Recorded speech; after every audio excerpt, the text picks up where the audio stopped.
வணக்கம் பிள்ளைகளே, நாம் இன்று y ax வர்க்கம் சக b வடிவிலான சார்புகளின் வகைகளை கவனிப்போம். y ax வர்க்கம் சக b வடிவிலான சார்புகள் சிலவற்றை நீங்கள் இப்போது காணுகிறீர்கள்.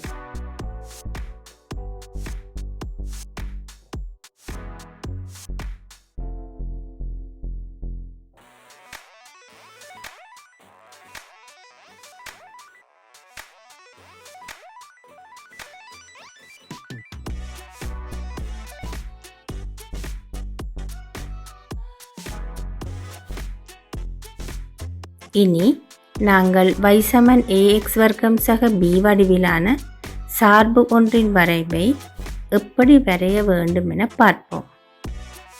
அதற்காக y x வர்க்கம் சக 3 எனும் சார்பின் வரைவை வரைவோம். இங்கே y x வர்க்கம் சக 3 எனும் சார்பின் வரைவை வரைய தேவையான பெருமான அட்டவணை ஒன்று இங்கே தரப்பட்டுள்ளது. சார்பின் x பெருமானங்களுக்கு ஒத்த y-ன் பெருமானங்களை இப்போது காண்போம். x மறைமூன்றாக இருக்கும் போது y-ன் பெருமானத்தை இவ்வாறு பெற்றுக்கொள்ளலாம். அவ்வாறே x மறை 2 ஆகும் போது y-ன் பெருமானம் 1 ஆகும். x மறை 1 ஆகும் போது y-ன் பெருமானம் மறை 2க்கு சமனாகும்.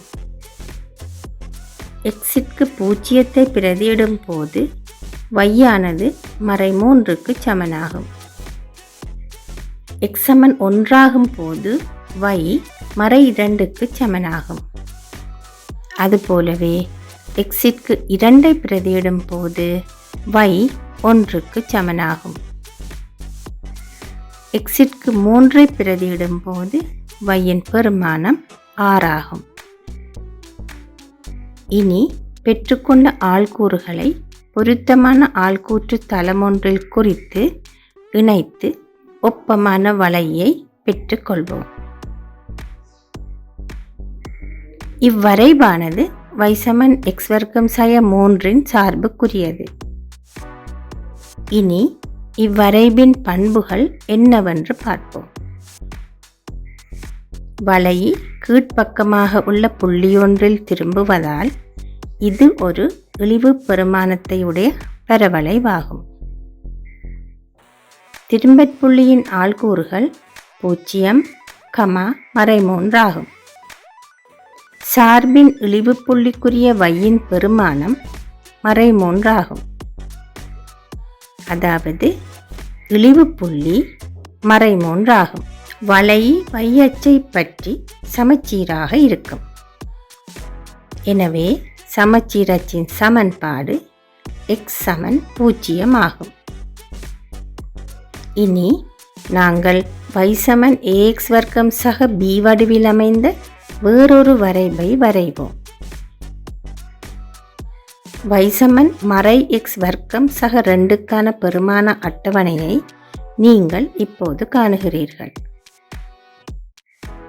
அதற்கேற்ப இவ்வாறு வரைவை வரைந்து கொள்வோம். இனி அவற்றின் பண்புகளை நோக்குவோம். இச்சார்பின் x வர்க்கத்தின் குணகம் மறைப்பெருமானமாக இருப்பதால் வரைவானது உயர்வு புள்ளியொன்றில் திரும்புகிறது. எனவே இது உயர்வு பெருமானமுடைய பரவளைவாகும். உயர்வு புள்ளியின் அதாவது திரும்பற் புள்ளியின் பெருமானம் 2 ஆகும். பரவளையின் சமச்சீர் அச்சு y ஆகும்.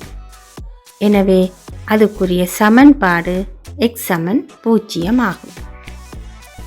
அடுத்ததாக y ax வர்க்கம் சக b வடிவில் அமைந்த வரைவுகளின் பொது பண்புகளை நோக்குவோம். சார்பின் a ஆனது நேர்பெருமானத்தை கொண்டிருந்தால் பரவளைவு இழிவு பெருமானத்தை கொண்டிருக்கும். திரும்பற் புள்ளியின் ஆள்கூறுகள் 0, b ஆகும். சமச்சீரச்சின் சமன்பாடு x 0 ஆகும். உயர்வு அல்லது இழிவு புள்ளியானது b-யினால் குறிக்கப்படும். சார்புக்குரிய வரைவை வரையாமலே எல்லா பண்புகளையும் சார்பின் சமன்பாட்டை மட்டும் நோக்கி கூறிவிடலாம். இவ்வட்டவணையை கொஞ்சம் அவதானியுங்கள். இவ்வட்டவணையில் y சமன் x வர்க்கம் சக 2 மற்றும் y சமன் மறை 2 x வர்க்கம் சக 1 எனும் இரு சார்புகள் குறிக்கப்பட்டுள்ளன. இச்சார்புகளின் பரவளைவுகளின் உயர்வு அல்லது இழிவு புள்ளிகளையும் மற்றும் திரும்பற் புள்ளிகளின் ஆள்கூறுகளையும் சமச்சீர் அச்சுகளையும் கூறலாம். அதனால் பிள்ளைகளே, இவ்வட்டவணையில் காணப்படும் இடைவெளிகளை நிரப்பி உங்கள் விடைகளை சரிபார்த்து கொள்ளுங்கள். நல்லது பிள்ளைகளே, நாங்கள் இதுவரை y சமன் ax வர்க்கம் சக b வடிவிலான சார்புகளின் வரைவுகள் பற்றி கற்றுக்கொண்டோம். இன்னொரு பாடத்தில் உங்களை சந்திக்கும் வரை விடைபெறுகிறேன். வணக்கம்.